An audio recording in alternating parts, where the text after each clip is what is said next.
Many are the afflictions of the righteous, but Jah shall deliver him from all of them. The name of the Lord is a strong tower, and the righteous run into it, and them is safe. Sing!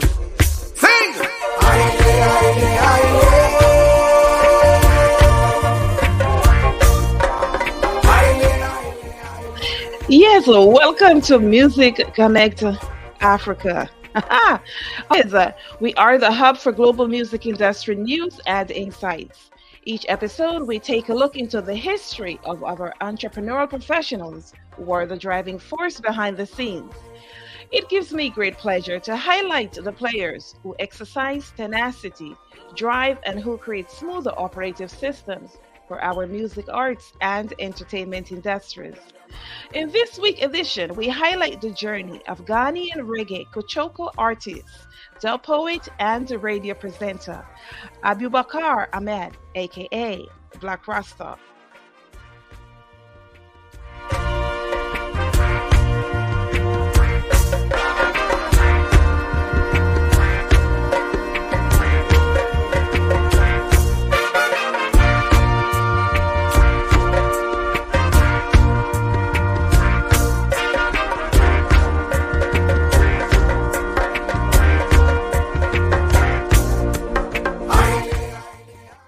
Yes, Blakk Rasta's humble beginnings commenced in the slums of Moshi Zongo and Abualba, where he survived and witnessed a lot of injustice and other social factors. His music and art reflects his authentic life story experiences and his desire to fight injustice. His Kuchoko sound, innovation, and production recordings came about after a long period of research into new sound, which is definitive as a collaborative fuse of the reggae music genre and the sound that cuts across indigenous African sites, sounds, and spirituality. In July of 2003, Is Fire was released and the single Congo Bongo was voted as the best reggae song of 2003 by the Ghanaian Music Award industry. He followed up with his third album, Ganja Minister, in 2005, and since then he has released numerous albums throughout the years.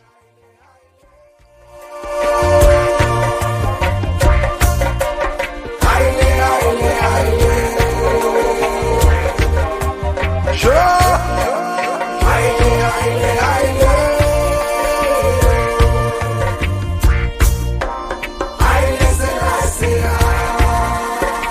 ISIS, I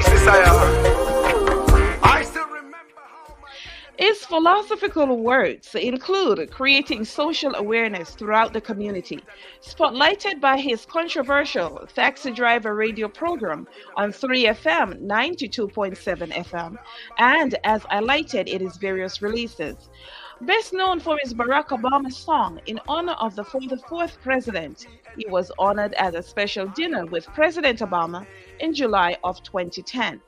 Today, we will delve into the intriguing world of Blakk Rasta's career. We will discuss the numerous subjects such as his recordings, his controversial diplomacy, the Kuchoko emblem that resonates with his works, described as a predominantly collaborative style of reggae music fused with African rhythms and energies that solidifies the outpouring of conscious lyrics about love, equal rights and justice, blackness, Rasta, and spiritual love. Welcome, Blakk Rasta. Blakk Rasta, are you? Thank you so much. Thank you so much. Thank you so much. I am happy to be speaking with you.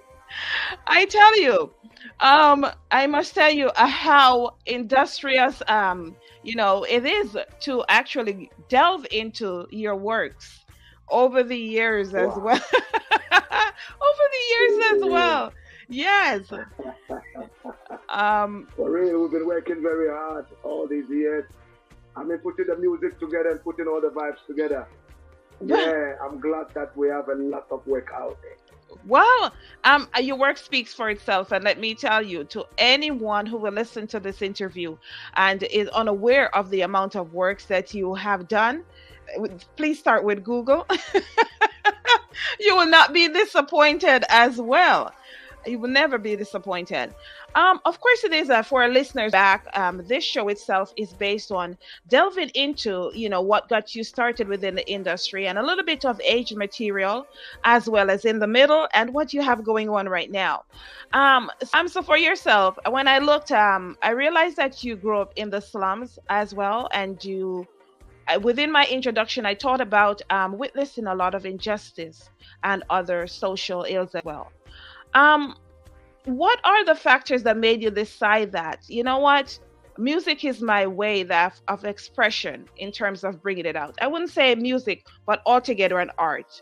Because did you actually start out as a dub poet, or did you actually fuse both as an artist or a dub poet, or you started as a dub poet and then decided to add music as you go along?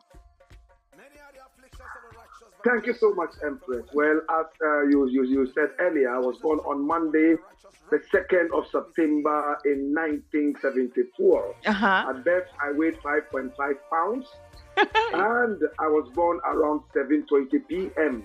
Ghana time. I Wow. was told it was a full moon, you know? So every Monday is a special day for me, and I was a mother's child, a mother's boy. Mm-hmm. And I always, worked with a mother. Almost every time. I would say that when I was growing up, my father used to listen to a lot of countryside music. Mm-hmm. Music from the countryside, Yes. That was what he was listening to, American countryside music. And that was what I was listening to when I was growing up. Then a friend introduced me to reggae music. I Yes. never for once thought that I would one day be a singer. Uh-huh. Because my father was a teacher and my mother was a teacher. In fact, to be born in a ghetto where you had teachers as your parents was something on the high. I would not be telling you the truth if I Yeah. tell you that I was ever hungry growing up. My father made sure that there was food on the table. Mother was also earning a salary that was not so bad, so the children did not suffer in terms of going hungry like a lot of the ghetto youth did. Yes. And growing up, I started to ask some of my friends when they said they were hungry. I didn't know what hunger was at that age. But with time, I experienced hunger because I decided to listen to reggae music, and I also decided to live my life like a Rasta person, then at a very young age. Mm-hmm. So we founded a certain group, a drama troupe, and I wrote all the poems for performances and even the drama. So I started off by writing poems. I started off by writing drama or plays. That was how I started. And there were some other boys who also, some other people also, in fact, performed the poetry. Yes. So all in all, we had a very nice time performing in the group. And I was the main writer for the poems and also the plays. That was how I started. But I got inspired by some of the performance of music to also start writing my own lyrics. And that was how it all started. I think music found me. I was not truly interested in singing like that. I love poetry more. And when I heard Muta Baruka recite poems on reggae beats and all that, I said, oh, okay, I can do something like this too. That was the first inspiration, kind of, to record my voice. You talk about being born on a Monday. So of course it is myself. I was born on a Monday. And various persons ask because I'm off 2 days of the week, Sunday and Monday. And there are persons who ask, well, why did you choose Sunday and Monday? And so since I was about 14 years old, I started fasting and praying at least once or twice per week. And I would dedicate that to a Sunday. And as I got into entrepreneurship, I decided that Monday would be the day that I would take off. That's the day I was born. And that's the day that really people think it's the first day of the week for them, but you can start any day of the week, right? As well. Right. Yes. Oh. But yes, I'm a Monday born as well. Yes. So, in terms of moving to the music side, is there any one person or group that you would attribute like really got you involved into the reggae music to say, you know what, let me introduce you to what reggae music is about? I know you said for the poetry side you had listened to Muta Baruka, but in terms of the music itself, is there any one person that might have, you know, said, you know what, Blakk Rasta, here are some songs I have or whatever, and you could listen and see if you would like to jump into, you know, this reggae music thing? There was Raskimono from Nigeria. His music was the first music that I actually heard, and the music touched me, every part of my body. Great artist, by the way. Were so clear, yes. Reggae artist from Nigeria called Raskimono. Yes. Raskimono. He passed on some 6 years ago at the age of 60. You know, he was the one whose music touched me. I started to listen to his music. His music was the first that I ever took money out of my pocket to buy. You know, yes. As a little boy growing up, he inspired me so much. At a point, I was even called Raskimono when we were in school. And then, little did I know that I was going to, take the same mantle, singing about the same things he was singing about, Africa, you know, freedom for black people and so on and so forth. When I met him somewhere in 1994, it was so beautiful. Yes. And that was the final thing that launched me into the world of music. Wow. Well, I know of Raskimono, by the way, and he's a great artist. You know, the thing that I love about the fans and the persons who listen is that they really love the fact that you're able to hear various artists across the world for my shows, and artists that they would never hear about. So persons listening may not know about Raskimono, but I know about him, and I know of the great music that he does, and so many great artists that sits and do not get the international listening audience as well to listen to them. And it's so good about it that you talk about Raskimono. When I heard you say that, I was like, whoa, that's quite interesting, because he's actually an artist that I listen to as well. As we talk about you finding or becoming interested, though, in Rastafarianism and researching the movement, what would you say are the top 3 things that you take away from Rastafarianism that you embody within your circle on a daily basis? A lot of things, and if I'm limiting that to only the number that you mentioned, I would say that self-pride. You know, self-pride. Rasta is all about self-pride. Rasta is all about being black. Rasta is all about saying, yes, I am black and I am original. Things like that. Original in the sense of being created this way. And I was the first to be created with that apology. You know? That is one.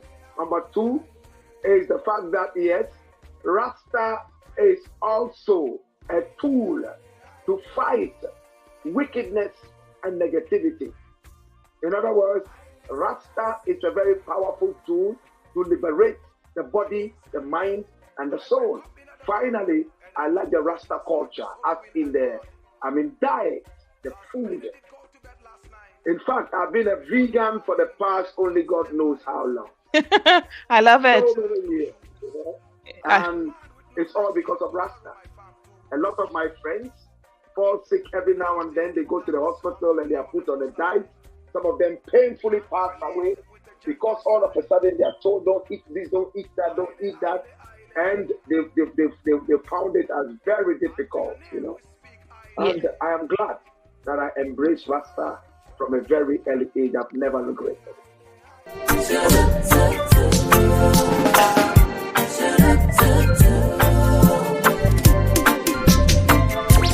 This is my Gold Coast, now called Ghana. Gateway to Africa, gateway to the world. My dear Ghana, sweet, sweet Ghana. Set her free, free from the vulture. Ghana, oh Ghana, Kwame Nkrumah Ghana. Ghana, oh Ghana, Black Star Line. Ghana, oh Ghana, Dingas is a Ghana. Ghana, culture, we love their history. Only for language, yet one people. No for religion, yet one people. Sometimes we cuss, also we fuss. This is my Ghana, one lovely nation. This is my Ghana, one lovely people. This is my Ghana, one free people. This is my Ghana, one happy people. Big up the man, Uncle Man. Me lick a shot to the man, Dinga season. Do you remember Paul Kofi? And the Queen, yeah, Santoa. I bust a blank from the Rajak Band. I know be a woman. Yes, and to our listening audience, of course, we are vibing with Blakk Rasta out of Ghana. And of course, you know, this song, My Dear Ghana, very revolutionary, very touching as well, in you paying homage to Is There Ghana. So, Blakk Rasta, talk to me about this track, My Dear Ghana, the concept, the writing, the production that went into this track. Thank you so much. As you said earlier, a lot of people in Ghana see me as controversial because I try to shape in our lives in this country as a people. Mm-hmm. For me, once you are created to walk any part of the earth, you must make a difference. Or else you just came to, join the rank and file and just go away like that. Taking up space. So I try as much as possible to be able to shape in the rough edges of the country Ghana and also Africa. So most people hear me criticizing. Mm-hmm. This is not good, it must get better. This is not good, that is not good, it must get better. Okay, this other thing is good, let's continue it like that. Things like this. So a lot of people were surprised when they heard the song My Dear Ghana come out. They, oh, Blakk Rasta is singing praises to Ghana. And I asked, what did you think? Did you think that I didn't love Ghana? Did you think that every critic hates what he criticizes? No, we are only criticizing to build and not to destroy. So when you listen to this song, a lot of people are hearing the heroes mentioning in this song for the very first time. This is my Gold Coast now called Ghana. Gateway to Africa, gateway to the world. My dear Ghana, sweet, sweet Ghana, set us free, free from the vulture. Ghana, oh Ghana, Kwame Nkrumah Ghana. Ghana, oh Ghana, Black Star Liner. Ghana, oh Ghana, Dinga Sise Ghana.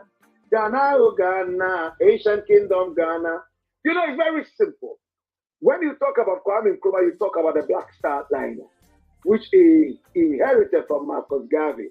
When you talk about Dinga Sise, he was the very first king of the Ghana Empire, from where we got our name for the country called Ghana.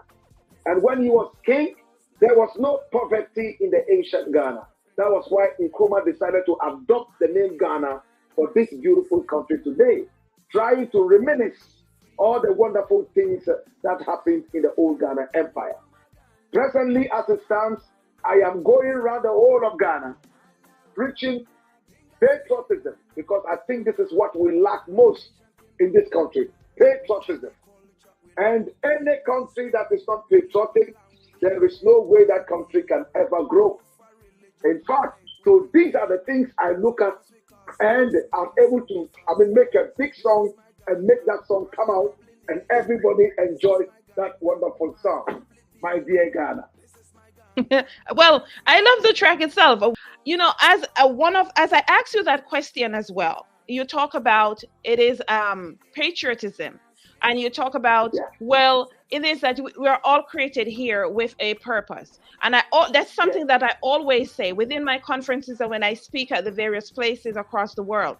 I always talk about patriotism as well, and the means that you were created for something. Everyone cannot be leaders, and of course some can be followers, but going back to Rastafarianism, this is one of my greatest issues that I see. Persons who say that they are Rastafarian, however, a whole year would pass, and if you have to ask a Rastafarian, what did you do in terms of that fate that you feel accomplished after a year, and they cannot tell you one thing? You're taking up space. You're taking up valuable space, because as a Rastafarian, you should be able to one, go out there and do something to change the life of somebody else or something else in terms of gratitude as well. As you talk about the various things that you do and your response as well, always group it under an artpreneur. Who is an artpreneur? Someone who goes out and does artistic work, is not defined by what the work is, but is inspired but all that could be. And I must tell you, when I read about who Blakk Rasta is, that's what I gather from your entire resume and the work that you're doing. You are very devoted to creating value and impact within the creative space that you are. And when you say patriotism within Ghana, I hope the whole world understands that this is not just about Ghana, but in terms of being a patriot and going out and reaching beyond existing discipline to create new ways to connect with others, willing to take creative risk in order to positively transform the world. That's what you're about when I read your resume. So to hear you actually, echo it at the start of this interview, the universe is aligned. And I know for itself, it is what I gather from that resume is in fact the truth. And I hope that Ghana appreciates you, I must say, by the way.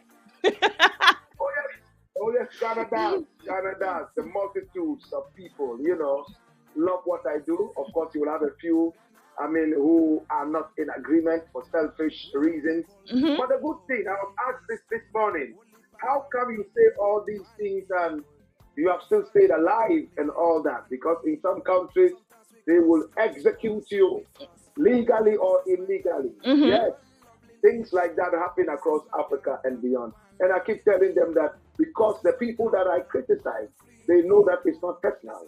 It's all about our nation. All these years, that's what I do. I don't personalize issues. I do not know who the Minister of Employment is. Neither do I know who the Minister of Railways is. All I know is that there's a minister. So when I'm addressing the situation, I'm addressing the office and not the personality. If the personality gets a hit, he knows that it is not personal. That is what it is. Wow, I love it. Of course, there is so much to talk about. When I looked into as well, the fact that we're talking about, I introduced you as Kuchoko artist out the gate. But of course, in terms of the indigenous African instruments, how many of the indigenous African instruments do you actually play? Well, a number of them. On this new album that we just released called The Salaga Soldier, Mm-hmm. Salaga is spelled Salaga. Soldier Yes. is Solj. Mm-hmm. Yes. We use the xylophone, the African xylophone. Mm-hmm. We use a number of bamboo flutes. Yes. Yes, African bamboo flutes. And then we also use an instrument from the northern region of Ghana called kologo. Mm-hmm. Kologo. Kologo. Yes. It's a two-string instrument. It's like a guitar, but this is two-string. Mm-hmm. And we also use that in this recording. Yes, and a number of other percussions which are purely African. Mm-hmm. So we have used all these in the recordings, and I keep using them on stage as well. The kologo that you're referring to as well, I think, I'm a music person to the core. Or it's called actually Zalam, and it's a traditional it's traditional in West Africa as well. So it averages between 1 to 2 strings, but it averages 1 to 5 strings. However, it also comes as 1 to 2 strings as well. Wow. Okay. One of the things that I like as well, and I think I've heard it in one of your tracks, is the talking drum, the dondo. The talking drum, Mm-hmm. the kora, they're all in the music. Yes. Yes, you heard the talking drum in Aile. In Aile, yes. I tell you. Oh wow. Let's talk about the Kuchoko sound innovation. Talk to me about the whole tradition that you embody beyond that, and you exercise throughout your recordings as well. Right. So my mentor, Ras Kimono, he loved to speak Jamaican patois. Oh, yeah. And he loved to make music and loved Jamaica. I mean, reggae music is Jamaican. You cannot run away from it. Jamaican people are basically African people. That's right. Except a few who are from India and from China, you know. And the biggest difference we have had on the island of Jamaica and other Caribbean islands is the middle journey. In fact, the middle journey. Moving from Africa, transitioning from Africa all the way to the island. That's where the biggest difference is. I call Jamaican people African people, basically Ghanaian people, because a lot of the heroes of Jamaica were actually Ghanaians, or they came from this part of the land. No wonder a lot of the slaves there were called the Kromantine or Kromantine slaves. There's a town here in Ghana called Kromantine, and those slaves taken to Jamaica were actually, a lot of them were taken from here. I read the biography of Bob Marley, and it mentioned that Bob Marley's maternal grandfather, called Omariah Malcolm, said time and again that he came from Kromantine right here in Ghana. So I see a lot of Jamaican people as from Ghana, present-day Ghana, present-day Nigeria, and a few other such countries, you know? So anytime I go out there to perform and I'm introduced as an African doing reggae music, a lot of people, in one way or the other, wish that I did some African music. I've had even Jamaicans tell me, yo, yeah man, go do some little African music and start them reggae thing, man. I Jamaican thing. I hear them tell me that sometimes.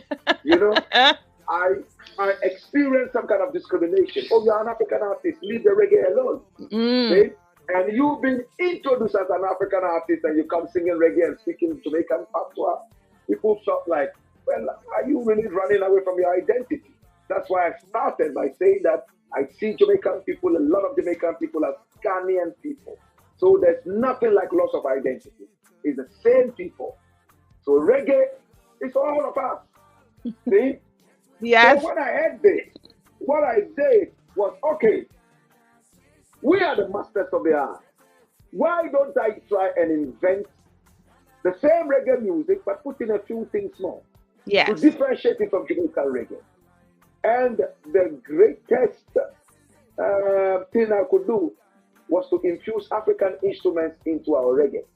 With the help of Zap Mallet and a couple of other people, including Auntie Kuchoko and her husband at the time, we came up with the concept of Kuchoko. At first, we'd call it Moon Splash. Yes. Because I was born on a full moon. You know? But later we said, this thing sounds so English. So I decided that let's put Moon Splash aside and simply just call it Kuchoko. And Kuchoko is from the sound of authentic reggae music.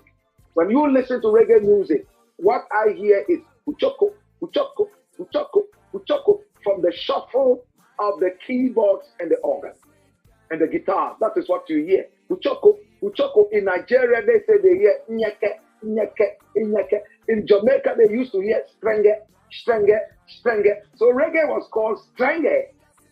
In Jamaica, some time ago, before it transitioned into reggae by Toots and the Maytals somewhere in 1962, thereabout. Yes. So it's an onomatopoeia, the sound of the thing used to name it. See? Like we say the cow moves just by the sound of the moon. So this one is called Kuchoko by the sound that I hear coming from authentic reggae. Love it. Of course it is. Of course, you know, in Jamaica, the Rastafari movement incorporates elements of the Nyabingi tradition, which has the spiritual practices, I would say, of the Akan people in Ghana. Though the spiritual practices as well of Jamaican Ghana exhibit a shared cultural foundation, you would agree. And even though Jamaica and Ghana are separated by miles, it is safe to say that, you know, both share a profound cultural connection that transcends beyond geographical boundaries as well. I'm going to jump to your track, Right. Be My Wife, and we will be back where we will actually delve into more of the tradition that exists between Ghana and Jamaica, shared cultural boundaries, that is. Give me your lover. Hold me tight so I never fall down. Treat me like your baby. You're driving me so crazy. You are my lady. You make me feel so irate. Come on and be my pretty wife. You are the queen of my entire life. 1+1, you know is 2. But me and you, we stick like glue. But Adam and Eve was like a Scooby-Doo. And me and you will sparkle the truth. What a pumpy. I truly feeling irate. You are my mate. Come to the party. Yabba yabba ya ya yo. Yabba yabba ya ya yo. Yabba yabba ya ya yo. Yabba yabba ya yabba yo. Yes, the title of this track is Be My Wife. And, I was actually just laughing about it that, the acronym BMW. Be my BMW, be my wife. Of course, as we talk about the, Kuchoko and what it is that Blakk Rasta has actually delved into, music, the creativity, the collaborative section of reggae music and what Ghana brings to it as well. The connection between Jamaica and Ghana finds its roots in the complex history of the transatlantic slave trade. Whereas millions of Africans, including those from present-day Ghana, were forcefully taken to the Caribbean, which helped to shape the demographic and cultural landscape of Jamaica. Nanny, one of my favorite persons, we wouldn't believe this, but in high school, that was one of the names that my friends usually refer to me. They usually call me Nanny. And it's an honor as well. Now that I look back at it, the years, I was like, okay, it's just nickname in high school, but you look back at it and say, wow, it's very profound. When we talk about the echoes of Ghana's Ashanti, the Fante, and the Akan cultures that resonate in the traditions and the language and the spirituality of the Jamaican people, which some Jamaicans, probably do not realize the complex that exists as well. Because myself as a Jamaican, I kind of find that as we talk about the historical being and the relationship between Ghana and Jamaica, that a lot of persons are unaware of the actual roots as well. Some people are unaware. I wouldn't say a great percentage, but some are. Well, as we talk about music, though, I find that the root of the music, this song that we just listened to, Be My Wife, there's the reggae undertones. However, it exhumes the richness of the music that's created in Ghana, in Africa on a whole, but as well from Ghana, the Nyabingi, the different rhythms as well. Talk to me about, creating this track. And again, what was the concept that helped you to bring it to life? I'm loving this track, Be My Wife. Thank you so much. Yes, BMW, Be My Wife. Yeah. So we wanted to have a feel of the Caribbean, and we also wanted to have a feel of South America. Mm-hmm. The merengue, we wanted to have the salsa and that kind of feel in the music, and we still wanted to hold on to Africa and reggae music. Yes. Now, this kind of music is also very popular in Kenya. They call it the bongo flavor. Mm-hmm. That's how they call it. So we added all these feels into one. Now the song starts with talking drums. Mm-hmm. And talking drums. My favorite. Going on and on and on and on, and then the guitar coming in. Then, in fact, it is one song that has about 6 different influences. You hear the talking drum. Yes. You hear the dancehall in it. Yes. What is called ragamuffin. Mm-hmm. You will also hear the Jamaican patois in it. At the same time, you would hear some African roots drumming in it. and some good vibes as well from South America. So that was what we went out there to achieve. And when the song was finally finished, we all said, wow, we have achieved it all in one. Mm-mm. It is about that linguistic ties that draws inspiration from the Ghanaian rhythms and percussion that, that underlying, Jamaica reggae, the iconic musical genre behind this track as well, that I find so inspiring. I'm telling you, you can't go wrong here as well. When you think about the cultural exchange that exists between Jamaica and Ghana, it is most evident in music. It's also evident in some of the lifestyle as well. Have you ever had a chance to visit Jamaica, by the way? Unfortunately, no. We are looking at being in Jamaica in July. On the 8th of July. I love it. Looking forward to being in Jamaica. And see, I didn't know that. That's awesome. That's awesome. Yeah. Yes. So now you may I ask, while you're in Jamaica, what are the top 2 things that you would have on that it's a must have in terms of you getting Jamaica and you always wanted to do? What are the top 2 things that you inspired to get done while you're there? I'm hoping that I'll be able to visit historical places. I would like to go all the way to their compound village. Yes. I would like to go all the way to Nannyville. Mm-hmm. I would like to be able to, see the arrival of the people coming from this part of the world to Jamaica and all that. Apart from that, I would like to explore the music and, of course, the culture in terms of the food, and so on and so forth. So by going to Jamaica, it's almost going to be like a pilgrimage. It's not going to be as a tourist. I'm going home to see where my ancestors were taken to and how my ancestors turned the place into their home and how my ancestors have been able to connect us spiritually to be able to think about each other, even though it intentionally was supposed to cut us away from each other. Then, like, in those days, when they took Ya Asantua and Prempeh the First, the British carried them all the way to the Seychelles Islands because they wanted to take them beyond the seas, so it would not be easy for the rest of the warriors to follow up and fight and return them home. It was the same idea with the Caribbean. Take them beyond the seas so that we will not be able to connect. And even now, we still have political underpinnings in these places. You can't get a direct flight from Ghana to Jamaica. From Africa to Jamaica, you have to go through England or to go through America and all that. But we are going to Jamaica by the 8th of July. It's the Sodom and Gomorrah.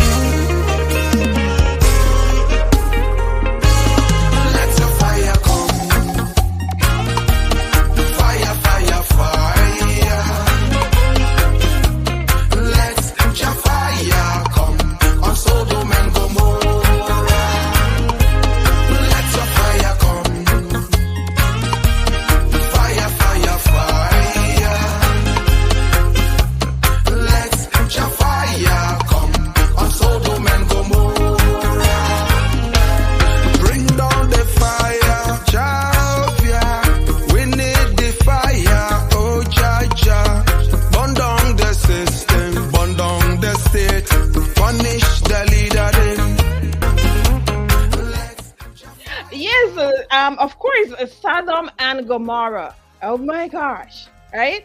I tell you, the last time I heard a track, Sodom and Gomorrah, or anything close to it, I was in church in high school. So to be able to listen to a track that says Sodom and Gomorrah, which is very well needed in this time, because I tell you, people might say we're living in the last days, and I've been hearing that since I was a child, but there's no time like the present. Of course, the universe makes its 360. And we're at a different 360 right now. Okay. I love the fact that your collection or your catalog it takes you back to the roots at all times. And I think that's so it's so important and it's of relevance, especially right now. We're in trying times. We are in trying times. Make no mistake. It's a spiritual warfare. There's so much things that's going on right now.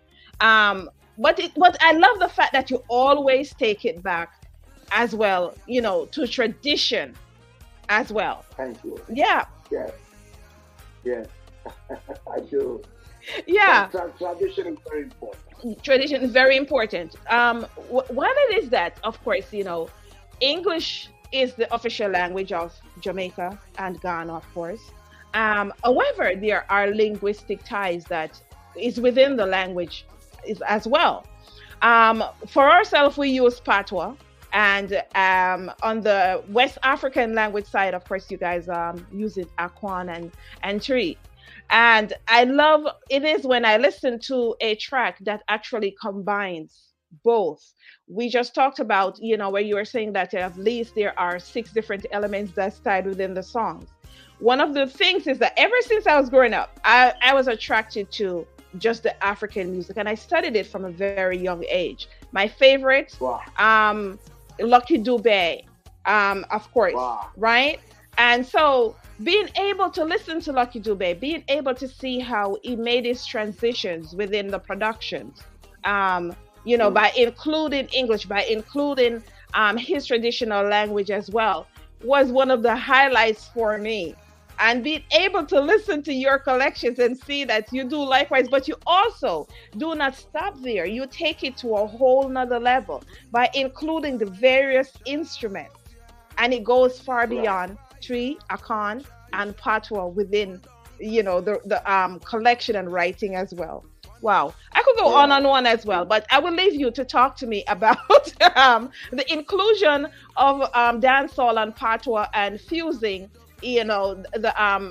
Kuchoko just even a bit more as well. Right. I will basically say that including Patois and all that, it's just a way of paying homage to our ancestors in Jamaica. Mm-hmm. Now, when we talk about yourself, as you said, you will be visiting Jamaica. And we know that between, the Jamaica and Ghanaian diaspora, it is that we both play a significant role in maintaining cultural connection. I think for myself, I'm so happy that you're visiting Jamaica. Anytime I have someone from Africa that says they're visiting Jamaica, but it's like sparks this different, it ignites something within me, because when I visit Africa, I tend to want to go to the museums. I want to see the history behind the country and the artistic movement that's going on as well. Of course, as we talk about the movement of people across borders, that has led to the exchange of traditions and cuisine and artistic expressions as well. My hope is that when you're in Jamaica, you'll be able to visit and take back, some of these things, whether it be to your show or through a documentary, and that you will share as well to Ghana, to have more persons more Ghanaians, who would like to visit Jamaica and know more about the history as well. Right, sure. I was trying to mention the name of Louise Bennett. Miss Lou.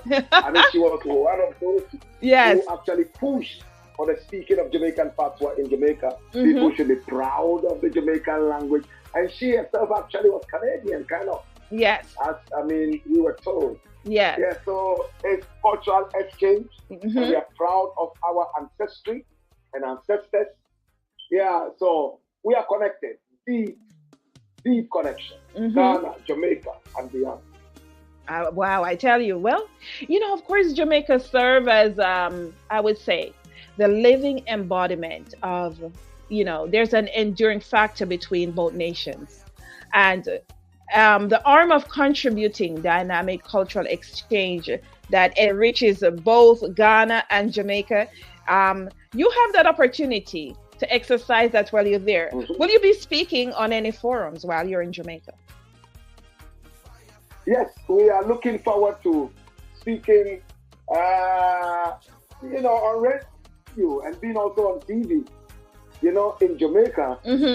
And I'm hoping that we'll be able to, do this. And then also speak to the media in general. Yes. You know, to be able, and in fact, when we did this song called Barber Shop, as you might be aware, yes, it was an original song made by Jacob Miller. And he called it Tenement Yard.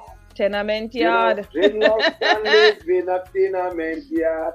They lost, you know, that's how he sang it. So much, watch it. So. You know? And when I was growing up, people said I look so much like Jacob Miller. Saying, oh, you feel like Jacob Miller. I love his music and I still love it and I will love it forever. Wow. Tenement Yard is one of the songs that I truly, truly love. So I decided that, okay, I will make something out of Tenement Yard. So I took the chorus, multiplied it in my own style, and decided that I was going to speak on a different theme, the barber shop. So when we invited Anthony B on the tune, oh my God, we have to go all the way to Jamaica and get Anthony B to be part of this, you know? And when he heard it, the first comment he made, oh, what a tune. Oh, what a tune. Wow. In a few hours, Anthony B was done. He was inspired enough to jump on it.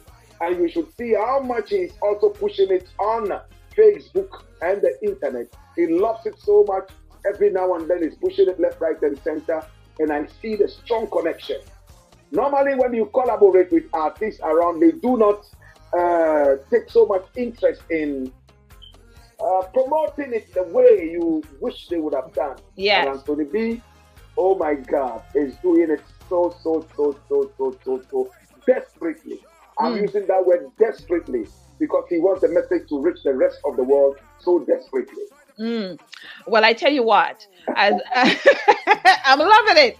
As we talk about the reverence of ancestral spirits and your commitment to social justice, these are common things that are themes that exercise throughout the different songs and weave the spiritual fabric of both nations. Of course, Ghana and Jamaica. Is this something that can be that the audience can look forward to as they listen, vibe to Barbershop? Oh yes. In fact, when you listen to Barbershop, it was produced right here in Ghana. You know, with advice from Jamaica, guidance from Jamaica, because it was a collaboration between two powerful, people, the Jamaican people and the Ghanaian people, who are the same people anyway. You know? Yes. So that's it. So you would hear a lot of percussion in it, and the plan was that we wanted the music to be in between ancient times of foundation reggae and contemporary reggae. So you would hear elements of ancient reggae in the past, in the days of Jacob Miller, in the days of Toots and the Maytals. You hear elements in this song. And then you hear contemporary elements in this one as well. Yeah, so it is deep. That collaboration is there, and we are looking forward to having more. This is what I look out for. You know, marrying the two cultures and making sure that they marry properly and bear fruits. I love it. Here come Killer Miller.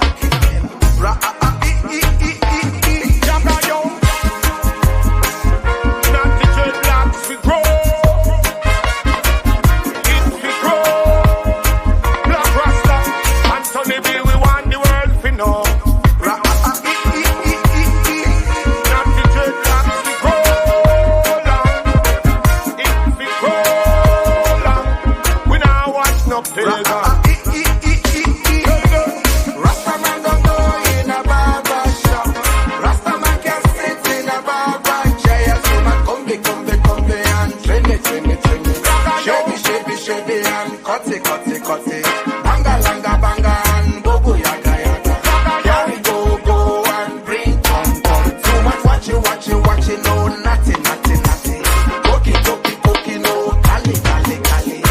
I don't know why I will go to barber shop. Or even say it in a little barber chair. In the shop, too much cutty. In the shop, too much trimmy.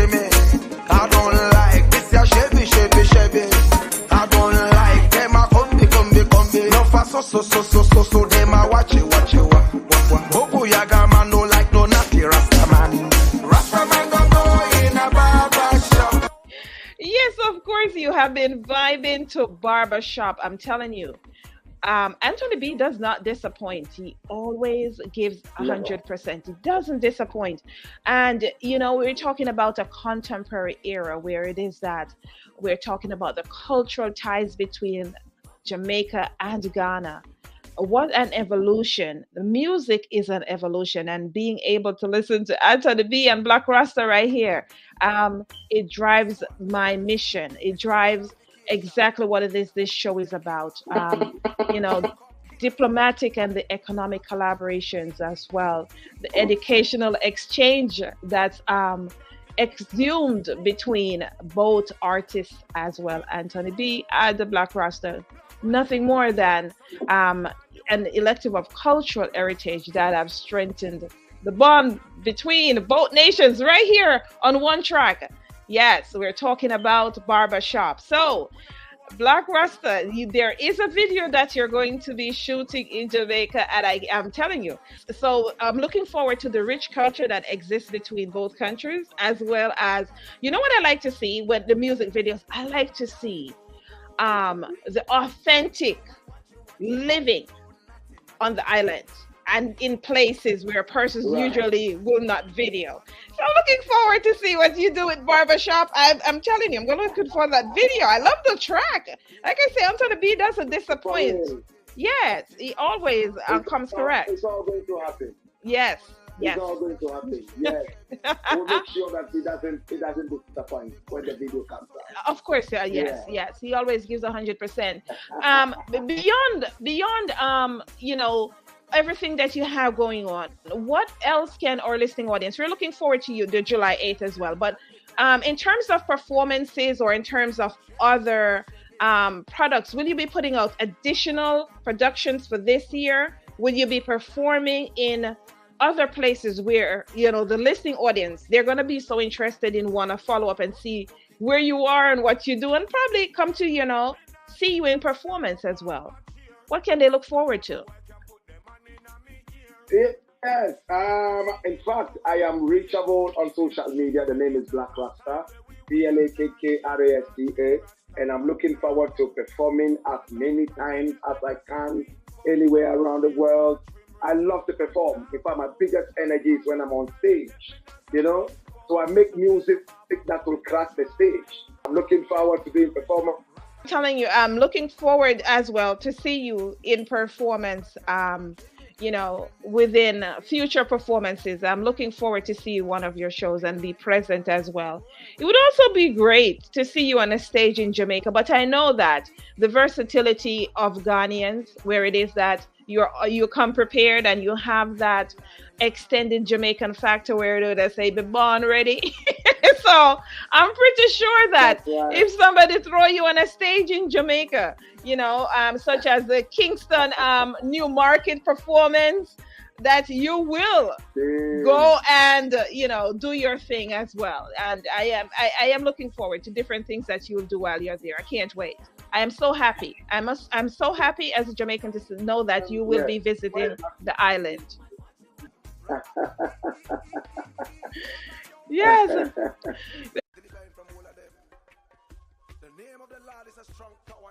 Yes, we've been able to complete our interview with Blakk Rasta. Okay, I'm going to remind you of his highly tuned, and we'll be right back to vibe out.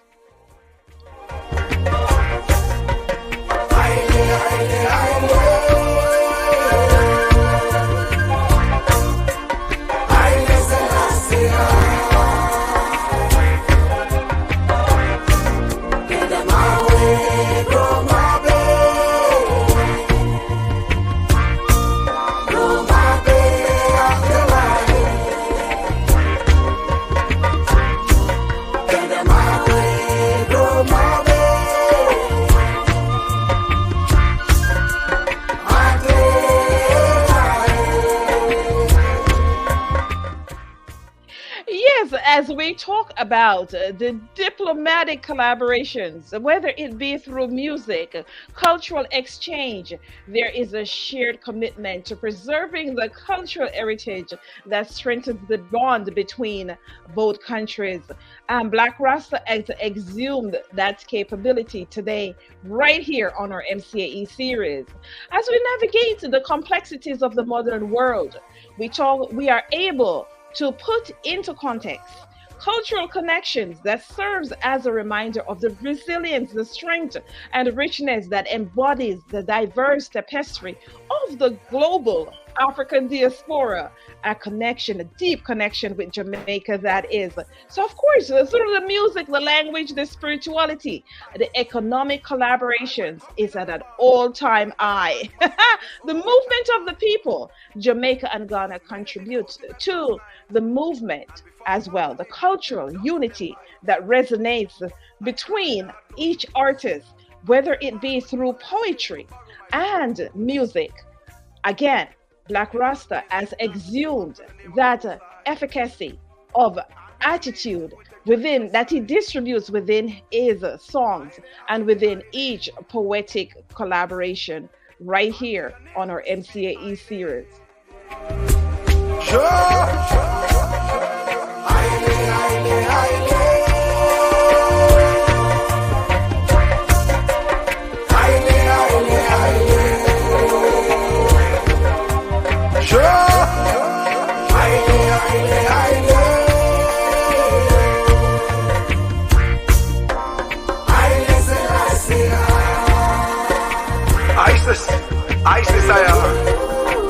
I still remember how my enemies stuck for me a deadly pit. And by your mighty hand you delivered me with a lift. The broken parts you love to bring together in a perfect fix. In the shadow of the Almighty, how can I ever be in a fix? They marked me for death, but like the Passover, you gave me a new breath. Unto your name. Yes, of course it is that. I appreciate everyone for coming through today with us on our Music Connect Africa. Of course, we are the hub for global music industry news and insights. And each episode, we take a look into the history of our entrepreneurial professionals who are the driving force behind the music, arts, and entertainment industries. It's been a pleasure vibing with Blakk Rasta, Ghanaian reggae, Kuchoko artist, dub poet, and a radio presenter. I'm telling you, there's a lot of history that exists within its production. Been able to visit the various things that he does from time to time, and we've been able to bring that to you, and we are so happy that we have been able to do that. His philosophical works we spoke about that included social awareness throughout his community, spotlighted by his controversial taxi driver radio program on 3FM 92.7 FM, as well as highlighted within his releases. As he spoke about, being controversial, I recognize as well as a climb within the industry that is, I'm able to see that being controversial is actually means that persons are actually listening to what exactly your craft is and what it is that you bring to your industry. Not that they all have a problem with it, but sometimes there always has to be a leader and for other people to follow with what exactly is going on with the times as well. He is best known for his Barack Obama song in honor of the 44th U.S. President, and he was honored at a special dinner with President Obama in July 2010. Of course, it is I didn't get a chance to vibe on that note to ask of what his actual experience was like being able to sit and vibe with the 44th U.S. President. Ladies and gentlemen, I thank you for vibing with us and delving into the works of Blakk Rasta. He is a Ghanaian icon that stands out across the world that is. His songs and his poetry speaks volume. Go out and support. Again, the poet, Kuchoko artist. I am glad to have brought to you Blakk Rasta. Keep it locked right here on the MCAE series. The name of the Lord is a strong tower, and the righteous run into it and them is safe. Sing! Aye, aye, aye, aye.